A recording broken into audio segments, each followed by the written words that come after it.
Hello, welcome back to my YouTube channel, and this is Mr. Jovenal Narcisse in your Cotton, Leather and Others YouTube channel. And for today's video, I'm going to unbox an item that I bought from a local store here in the Philippines. I got this from the Signet store. This is, I think, the only store in the Philippines which offers heritage items in their stock. This is my favorite store where I go and look for boots, jackets, salvage denim, and t-shirts, Loopwheel shirts, jackets, and everything. I am a regular customer of this store for the past, I think, 4 years. 4 years already. And we're going to unbox this item which I bought last month. And it's only now that I'm going to feature to you in this YouTube channel. So we're going to unbox this item.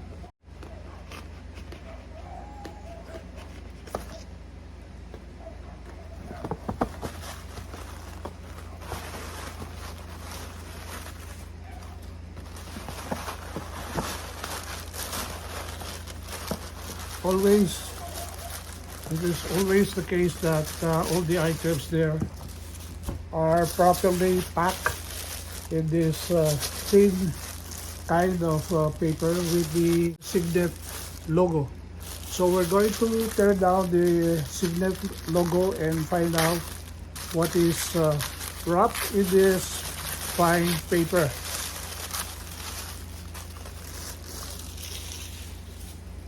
We have here a Loopwheel shirt or short sleeve t-shirt from the real Mccoy. And as you know, this is real Mccoy is a Japanese brand, and they have been reproducing those heritage wear in the 1950s, and this is one of them. This is the athletic uniform or shirt of the U.S. Army, which was located in Fort Ord, California. And if you are familiar with the logo or patch, this is the first Cavalry division of the U.S. Army. This Army division had been founded in 1921. They were very active in World War I, and by the name alone, Cavalry, and you have a head of a horse and then a diagonal, what do you call that, stash or ribbon on the shield, black shield, because during the time that it was founded, the soldiers and the officers were using horses. They were riding on horses. That's why in the olden times of military warfare, cavalry had been the most mobile and most moved unit using these horses. And that was part of the tactics and strategy then of the earlier armies in warfare. And later on, they established a camp in Fort Ord, California. The place of Fort Ord is no longer active in service. It's already a part of reservation and a park, which is located near San Francisco, adjacent to San Francisco in California. So it is already a preserved park, and this was the early logo and uniform of those people who were based in that area, because the Fort Ord and the 1st Cavalry Division were consist of tanks and mobile artillery at the time. And if you know the history of World War II, when MacArthur returned to the Philippines, it was the 1st Cavalry Division who made the counterattack and fought it over with the Japanese forces in Marianas Islands, in those small islands, and then later on, they were the first who landed and provided the security of the landing of General MacArthur in Leyte, Philippines, in Visayas. So practically, this unit, which is the 1st Cavalry Division, was the first one who, you know, fought with the Japanese after 3 years. So they were able to clear the Visayas portion by providing security to General MacArthur. And then after that, they were transported to Lingayen Gulf.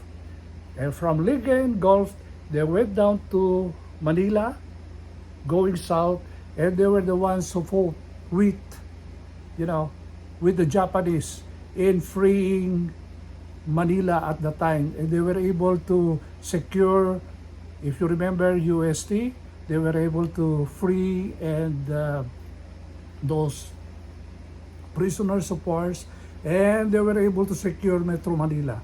And that was the time that they were able to drive those Japanese all the way to the north. This unit is very popular because when I took up my schooling in Fort Benning, Georgia in 1983 to 1984, that was 7 months, this unit had been the one involved in the invasion of Grenada. And they are always the first team or first unit to be deployed whenever they want to project the armed forces of the United States. It is always the 1st Cavalry Division. So we got a subject wherein we studied the unit of the 1st Cavalry Division, and that's the reason why I bought this t-shirt, because I recall my time when we really studied the subject about the 1st Cavalry Division. And you know, after my schooling there, here comes now those movies which popularized the 1st Cavalry Division. And you know, these movies, you have the Apocalypse Now. You remember Apocalypse Now? You can see on the patch of Colonel Kilgore, the one who ordered the dropping of the bomb. He was sporting a patch of the 1st Cavalry Division. He was the one commanding those helicopters. And then after the Apocalypse Now, the same unit was featured in the movie Platoon. And these movies had been filmed here in the Philippines. And the third one is We the Soldiers, wherein Mel Gibson was, I think, Colonel, I forgot the name, but he was the one who led these heliborne activities during the Vietnam War. That is the reason why this Cavalry Division is very popularized. During that time, when I was in Fort Benning in 1980s, they adopted this kind of strategy for units in the United States. They call it the combined arms, wherein a division has all the facilities. They have all the logistics. It can have a artillery, it can have armor, it can have those fighting tanks like Abrams, it can have those mobile artillery, it can have those helicopters, those OV-10 aircraft and everything. So this Cavalry Division is very, very popular. And since then, this Cavalry Division had been always be the first unit to be deployed whenever the United States would like to project its power, armed power, to other countries like in Iraq, in Afghanistan, and other countries. The 1st Cavalry Division is always the first. That's why it is called the first team. So I would like to describe this t-shirt. This is 8 ounce, and this is a Loopwheel shirt. It is a circular tube shirt, and you have a rubberized print, which is made from Japan. And of course, the t-shirt was made in Japan and knitted in Japan. And I got the medium. Actually, this is my second t-shirt from the real McCoy.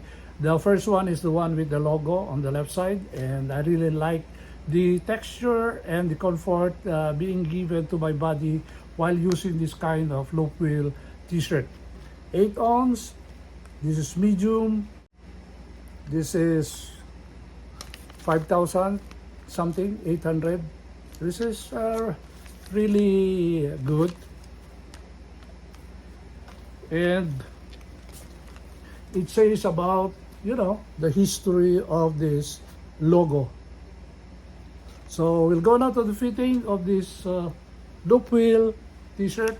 I hope you like my presentation of this t-shirt and of course the history of this 1st Cavalry Division. By the way, this is based in Texas, and it is ready to be deployed anytime. So we'll go now to the fitting video. If you haven't subscribed to this YouTube channel, please do so. And if you have any comments on this Loopwheel shirt from Signet Store, please do so. And if you haven't clicked that notification bell, please do so. Thank you and have a good day. Bye.